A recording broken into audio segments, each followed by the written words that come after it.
merci encore de nous rejoindre à l'émission À chacun son opinion. Ntolobi, cette émission, c'est pour permettre à n'importe qui d'exprimer son opinion sur n'importe quel sujet. Aujourd'hui, nous allons visiter un artiste que vous avez bien connu dans cette émission, Nova Mills, dans son studio au travail. Venez avec nous, on va le rencontrer tout de suite.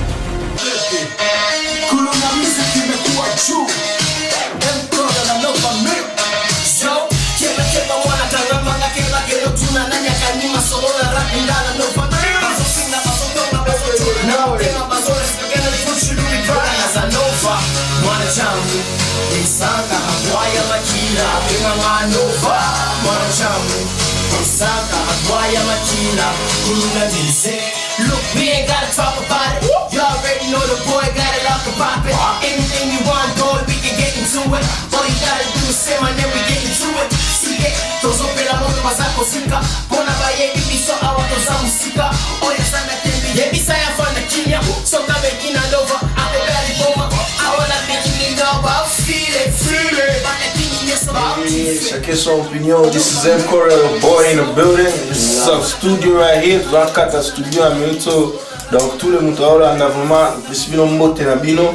Le morceau est en carré à poser à trop vraiment bonimo trop. Voilà. Nova Mills avec les détails et les chibos pour les maraîchers, c'est qu'on a les leaders de nos webis pour la musique en place, toujours en attaque. Nous avons qu'on a 4 studios.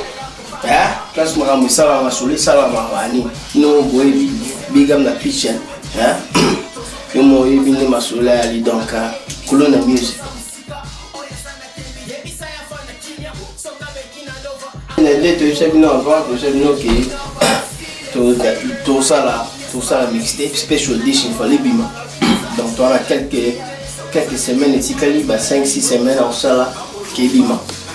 Donc c'est ce qu'on fait, nous sommes là, nous ça.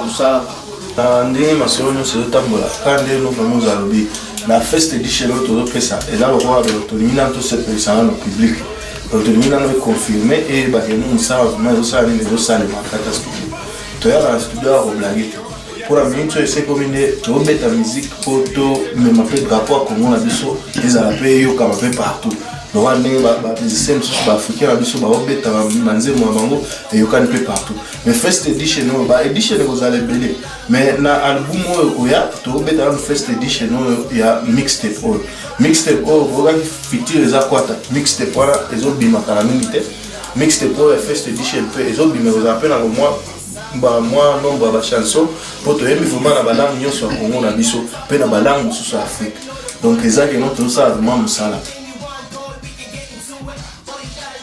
producteur et un moto produit bon la biso Colonna Music la façon ya Colonna Music producteur la Colonna Music nous a produire bon Colonna Music qui produit et ce sera aussi Colonna Music en gros qui va aussi pour à ça de sorte que l'album il a bien promoté quoi.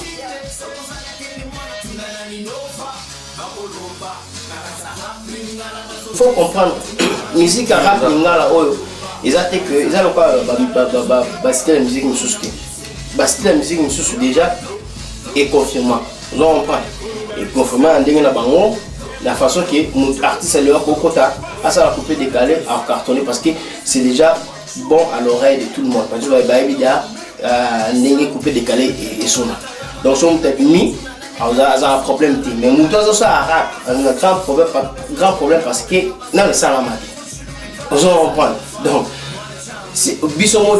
nous sommes conscients de ça we don't expect toujours c'est la mingi parce que tu as vu que tu bien du temps avant quand tu as une idée tout ça là banzem na lingala tu bien d'avoir du temps ou rappel na lingala mais les locs moi bah c'est pelipé bah moi c'est là écoute bazo c'est la coûte yo mon déjà prêt à l'appui sur compte na Facebook na biso au monde que nous devons te bimza qui comme qui n'a 1600 vues ça fait même pas 2 mois et voilà 1600 vues ça veut dire que bah congolais 1600 congolais qui bataille bon on a fait bon on a fait que ça on va donc pour vous montrer que les appels donc rap pour les appels bébé en plus c'est ça bah tu belé ce qu'on a combien tu rap pe là.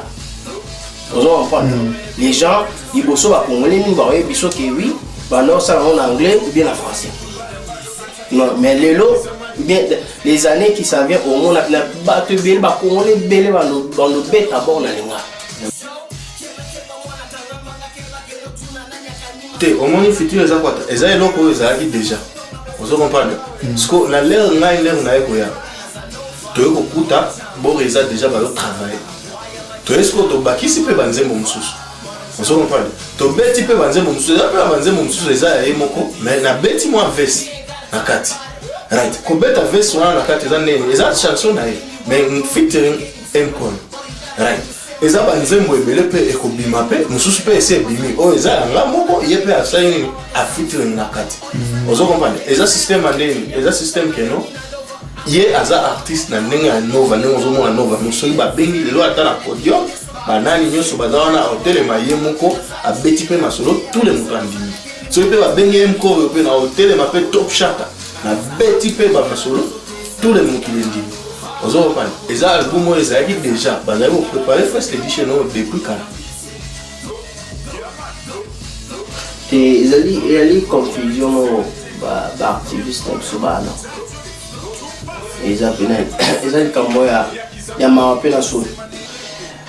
Laisse-moi m'expliquer. Au moins, le temps où on a 2000, je pense qu'il y a 2008. Oh, ok. Tout le monde était d'accord, tout le monde avait supporté. Mais surtout supporté. Même nous avons supporté. Parce que nous avons cause il y a parce que les chanteurs Kabila et que les soleils de mec Kabila en Mboka il temps pour la bienté Kabila il est en tête et tout ça. Okay. Mais tant bané comme on moi quand tu subis quand tu vas biso tu dois supporter mouvement on a OK mouvement ta bêta faire boy oh nani ko faire ya wa te boy mais maintenant on demande oyena boule on m'a dit bah nous voyons la boule la bino qui tout ça tout beau était tout ni mais le problème est aller scorer plan la bino années parce que ça fait des années toujours tout beau il va dire mon bêta mais qu'est-ce que vous apportez à la table pour le peuple congolais Bobimara à chaque fois sur nous gagne bêta mais à part ça pour l'activité pour ça la n'habite peut-être mais honnêtement je parle d'ici à Edmonton d'abord à Edmonton bien en Alberta l'activité dans le cas que activiste moi dit que tout ça bon moi qui simbi vous comprenez oh pour ça la taille de cotisation moi botina qui ne prend mon tabou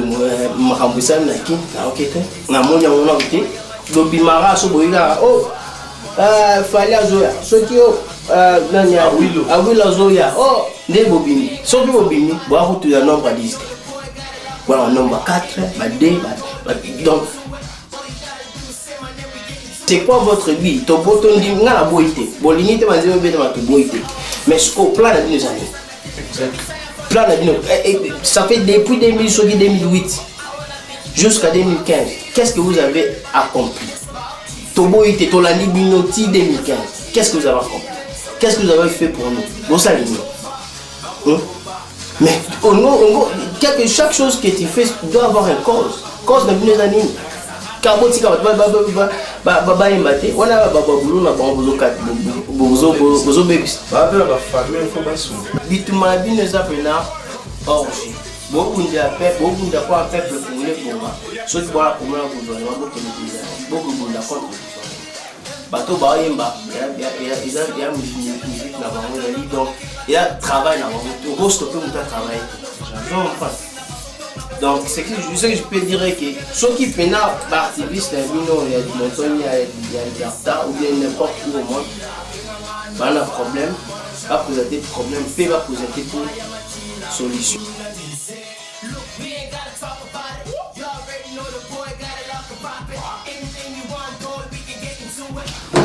Donc là, on a vu que pour nous la musique toujours à l'attaque, toujours en forme.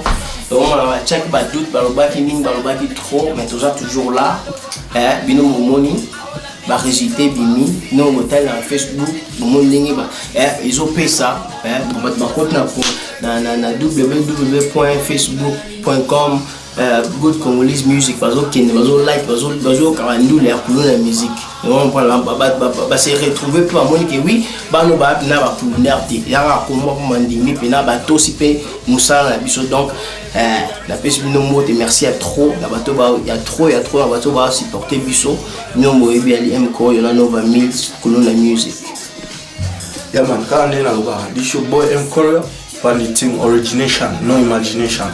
Donc, biso na batu tout. Eza batu a Lushi, eza batu a Kini, eza batu a Goma, eza batu a Kalemi, eza batu a Shibiso na Kindu Manyema. Donc, Lusaka, South Africa, batu nyonso vraiment natural. Give you big up to respect. Eza batu a States, batu a Paris, eza batu a Londres. Donc, Trizati, Tupac, Ochiko.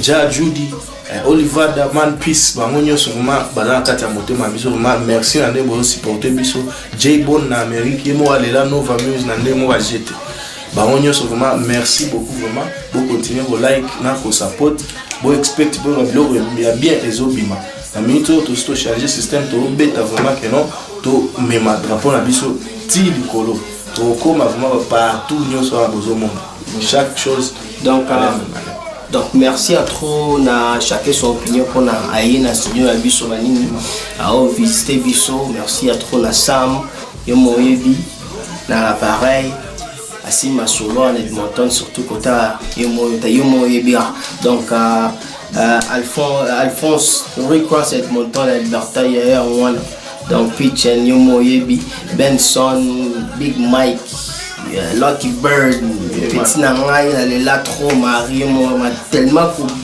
au besanga mutu mais elle là au fond ba petit nangai nyoso ba ki ba baby là ba Liliane bani besoin wana ba toujours nanga ba Nadia ba Meije tala baza belé la pese bino nous sommes boti ba surtout na kin kuna na kin ko ba route a tellement belé donc sur la bagno plus en combo to fond la tilobi il faut que ça tape ça peut ça moko pour aller ba solo koto est fan dans M pour la Nova Mills toujours dans la musique